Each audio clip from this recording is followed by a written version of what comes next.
ایک چھوٹا سا گاؤں تھا جہاں ایک غریب عورت اپنے 2 بچوں کے ساتھ رہتی تھی۔ اس کے شوہر کی وفات ہو چکی تھی اور گزر بسر سلائی سے ہو جایا کرتا تھا۔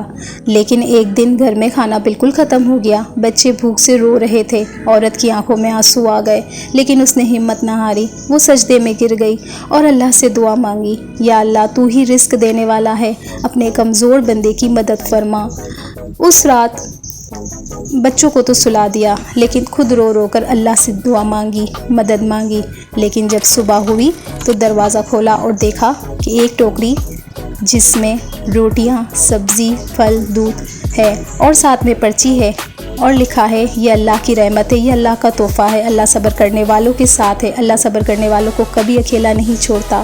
وہ عورت سجدے میں گر گئی اور اس نے کہا، یا اللہ تو کتنا رحیم ہے، صبر کرنے والوں کے ساتھ ہے۔ صبر سے انسان سب کچھ پا لیتا ہے۔ اللہ تعالیٰ صبر کرنے والوں کے ساتھ ہے۔